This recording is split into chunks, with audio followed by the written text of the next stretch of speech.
Hi learners. In this video I'm going to talk about annual general meeting and the provisions relating to the annual general meeting which is listed in the Companies Act and also the procedure for convening an annual general meeting. So as per the Companies Act, it is mandatory for every company, whether it is a public company or a private company, to hold an annual general meeting once in a year.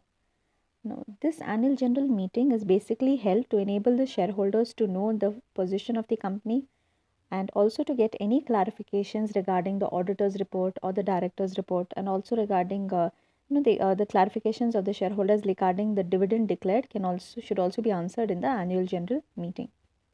So basically, an annual general meeting is a meeting that in which the shareholders review the performance of the company for the past year and also exercise their right to elect important office bearers like the directors of the company for the upcoming year, and also to take important decisions for the upcoming financial year.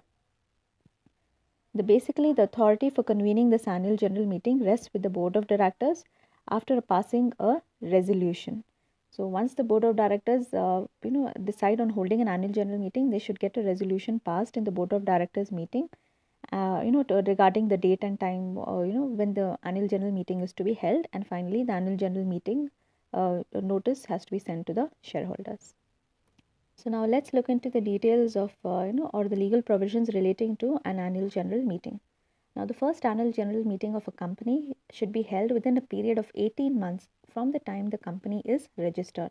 So supposing I register my company in January 2020, so January 2021 12 months will be completed, again adding another 6 more months since the period of 18 months is given. So it will be till July 2021 the company will have time to hold its first annual general meeting.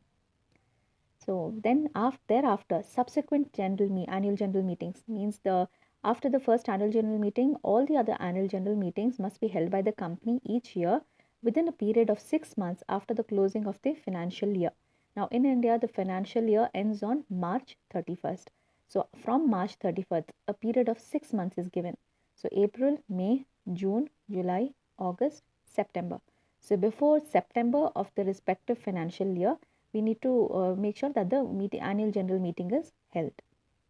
Then another important thing to be noted here is as per the provisions of the Companies Act, between two annual general meetings, there shouldn't be a gap of more than 15 months.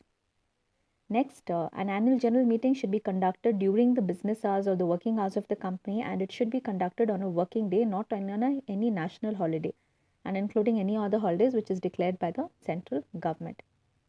Now, in case of default in holding the annual general meeting, default means in case the company does not hold the annual general meeting, then in that case, the central governments will give directions to the company regarding the holding of the meeting.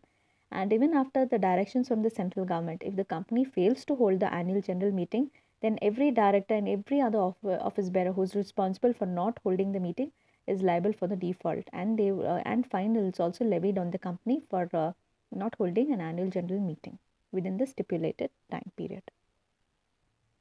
Further, now let's look into the procedure for holding an annual general meeting. Now, the procedure for holding an annual general meeting has been bifurcated into three parts for better understanding. One is the duties which are the activities which have to be done before the meeting is held. Then on the date of meeting, the activities which have to be conducted by the company, that, and then after the general meeting, the activities which have after the annual general meeting, the activities which are to be performed is listed. So now let's look into first the activities or the activities which have to be done before holding of an annual general meeting. So firstly, at the end of the financial year, the balance sheet and the profit and loss accounts have to be prepared and approved by the board of directors. Further, they have to be audited by the company's auditors, and the auditor's report must also be recorded for the same. The secretary then has to prepare the draft annual reports of the directors in consultation with the chairman, and a provisional statement regarding the proposed dividends to be declared should also be prepared.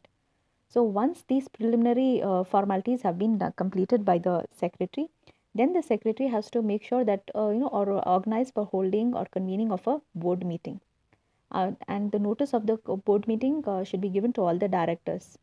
Now, basically, in the board meeting, the directors will take decisions regarding, the declaration of dividend, appointment and fixing of remuneration for the new directors, And the board of directors will also approve the draft balance sheet and profit and loss account, and they will also approve the notice of the meeting which is prepared by the secretary. So once the date, time and place has been fixed for holding of the annual general meeting, then the secretary will prepare the new notice, and the notice of the meeting should also be approved by the board of directors in the board meeting. Then after the board meeting is held, the secretary has to make arrangements for the printing of the notice which has been approved by the board of directors, and a copy of the notice along with the certified copies of the profit and loss account should also be sent to the directors' reports, and auditors' report should also be sent to the members at least 21 days before the holding of the meeting. Now, there is also a provision for holding a shorter notice or giving a shorter notice of less than 21 days. But in the whenever the company decides to give a shorter notice of less than 21 days, in such case, the written consent of the shareholders should be obtained. And in the written consent, at least 95% of the members who are entitled to attend the meeting and vote on matters which are discussed in the meeting, they should agree for a shorter notice. Only then a shorter notice of less than 21 days can be sent to the members. Then after serving the notice to the to the shareholders, the company should also make provisions for preparation of the agenda for the meeting. Agenda gives the details of the business which is to be transacted in the meeting. So the secretary should pay attention to the ordinary business as well as the special business which has to be transacted in the meeting when the secretary is preparing the agenda. Then the secretary has to complete preliminary formalities or regarding the declaration of dividends and distribution of dividends, and making sure that the register of shareholders is kept up to date, and so that members can inspect it during the annual general meeting. And further, the secretary should also make preparations for the dividend preparation of the dividend list. And after that, the secretary has to scrutinize the proxy forms which have to be received at least 2 days before the meeting is made, and the list of the proxies which have to be used during the meeting has to be prepared by the secretary. And the secretary also looks into the other arrangements for the meeting, like the seating arrangements, recording of the attendance of the members, etc. So these are some of the duties or some of the procedures which have to be followed before the day of holding the annual general meeting. Moving further, during the holding of the annual general meeting, the following steps have to be taken.